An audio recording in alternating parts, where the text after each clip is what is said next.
नमस्कार दोस्तों, स्वागत है आपका हमारे इस सेशन में जिसका नाम है चाणक्य नीति for personal growth and development.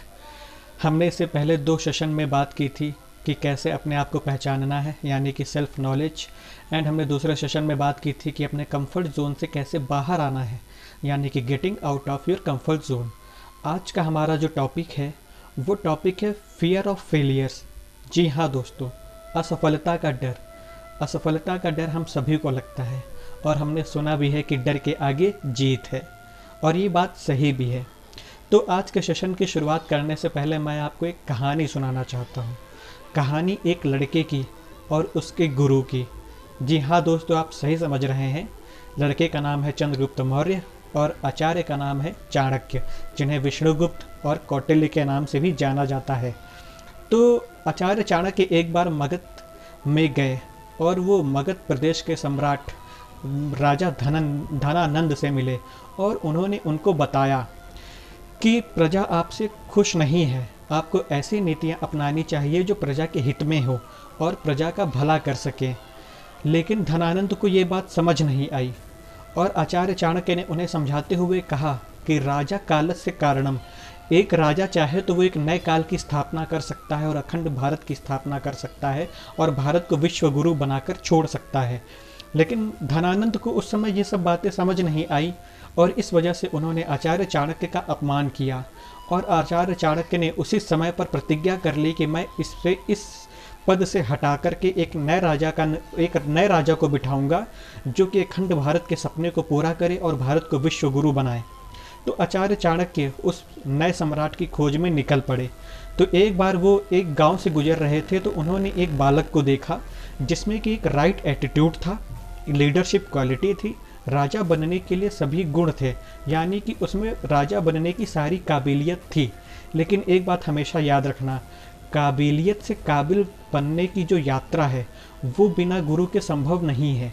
तो एक गुरु ही है जो आपकी काबिलियत को पहचान कर आपको काबिल बनाता है और आपको आपके मंजिल तक पहुंचाता है।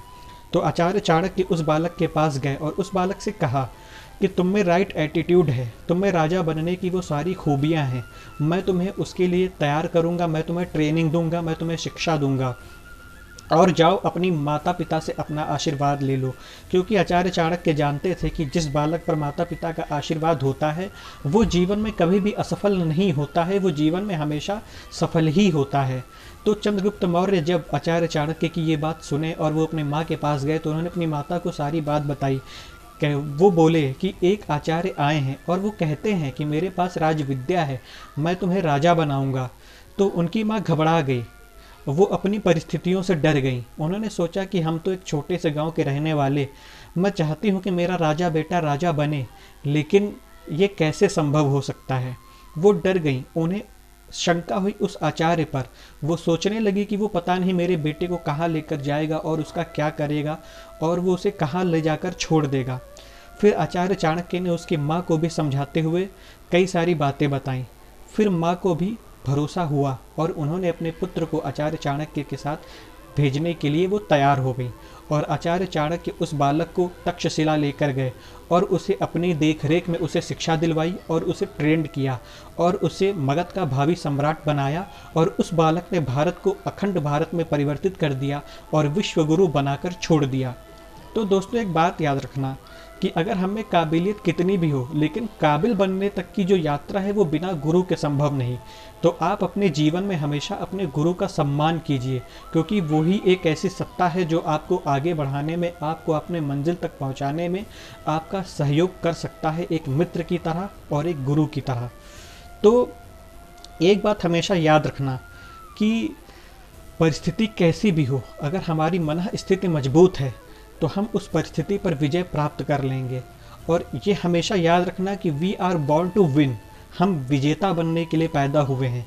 इस संसार में जो कुछ भी है वो सब कुछ हमारे लिए है, हमारे उपभोग करने के लिए है, ताकि हम उस संसाधन का प्रयोग कर सकें और एक ऐसे जीवन की स्थापना करें जो कि हमारे लिए तो उपयोगी हो ही हो, साथ में और लोगों के लिए भी उपयोगी हो, ताकि हम अपने जीवन को ऐसा बनाएं जो दूसरों के भी काम आए और आप एक ऐसा आचरण बनाएं अपने लिए जिसको फॉलो करके दूसरे लोग अपने जीवन में सफलता प्राप्त कर सकें। एक बार की बात है, बिल गेट्स के पास एक व्यक्ति पहुंचा। उसने बिल गेट्स से कहा कि बिल गेट्स, आपने इतनी बड़ी कंपनी माइक्रोसॉफ्ट खड़ी कर दी और आप नए नए प्रोजेक्ट पे इन्वेस्ट करना चालू करते हैं, क्या आपको कभी डर नहीं लगता कि अगर आप इसमें फेल हो गए तो बिल गेट्स कुछ देर तक उसकी बातों को सुनते रहे और उन्होंने जवाब दिया कि तुम कहते हो कि मैंने इतने सारे इन्वेस्टमेंट किया और तुम कहते हो कि अगर मैं फेल हो गया तो, लेकिन जब मैं इन्वेस्टमेंट करता हूँ तो मैं ये सोचता हूँ कि अगर मैं सक्सेस हो गया तो हमें इस मेंटेलिटी को अपनाना है अपने जीवन में सफलता पाने के लिए। याद रखना, हमारे जीवन में असफलता जरूर आएंगी, लेकिन अगर हमने अपनी मना स्थिति पर काम किया है और हमने अपना मना स्थिति को किसी भी हालात में डिगने नहीं दिया है, तो हम जरूर सफलता प्राप्त कर लेंगे और अपने जीवन में जो पाना चाहते हैं उसे पा लेंगे। हमने कई सारे लोगों को ऐसा भी देखा है कि उनकी परिस्थितियां अच्छी थीं, वो चाहते तो बहुत कुछ कर सकते थे, लेकिन उनकी मना स्थिति ठीक नहीं थी तो वो कुछ भी ना कर सके। तो इसलिए अपने मना स्थिति पर काम करें। और एक बात याद रखना, भय यदि मन के भीतर रहे तो ये हमारे प्राणों की रक्षा करता है, लेकिन अगर यदि वही भय हमारे मन के बाहर प्रकट हो जाए तो वो हमारे प्राणों का शत्रु भी बन सकता है। एक बात याद रखना, इस संसार का सबसे भयंकर प्राणी है सर्प। सर्प एक भीरू प्राणी भी है, वो झाड़ियों में छुपकर रहता है, कभी भी स्पष्ट रूप से बाहर नहीं आता, लेकिन फिर भी हम सर्प से डरते हैं। और विचित्र बात तो यह भी है कि सभी सर्प विषैले नहीं होते, लेकिन हम तब भी सर्प से डरते हैं। क्यों? कारण है, सर्प को फुंकारना आता है। जब वो अपने सामने कोई भी ऐसी परिस्थिति देखता है कि अब उसके प्राणों के पर संकट आ गया है तो वो फुंकार देता है और हम उससे डरकर दूर भाग जाते हैं और हम उसका सामना करने में भी समर्थ नहीं हो पाते। तो ठीक इसी तरह भयभीत होना कोई बुरी बात नहीं है, लेकिन यदि वो मन के बाहर प्रकट हो जाएगी तो बुरी बात है। और जीवन में ऐसा नहीं है कि हर युद्ध, चाहे वो जीवन को हो चाहे हमारे मन का हो, वो लड़कर ही जीता जाए। और संभावना यह भी है कि हम कुछ युद्ध शक्तिशाली होने का अभिनय करके भी उसे जीत सकते हैं। और एक बात याद रखना कि जीवन में यदि कोई भी रत्न अपने पास हो तो वो हमारी आभा बढ़ाता है, यदि सामने वाले के पास हो तो हमारी आंखें चौंधिया देता है, यदि स्वयं के पास हो तो हमारे मुकुट में रखकर हमारे मुकुट में लगकर हमारी कीर्ति को बढ़ाता है, और यदि शत्रु के पास हो तो वही रत्न हमें विष बनकर काट भी सकता है। इसी तरह होते हैं श्रेष्ठ और उत्तम मनुष्य, वो भी हीरे की तरह ही होते हैं। यदि वो हमारे साथ हों तो वो हमारे जीवन को सफल बना देते हैं।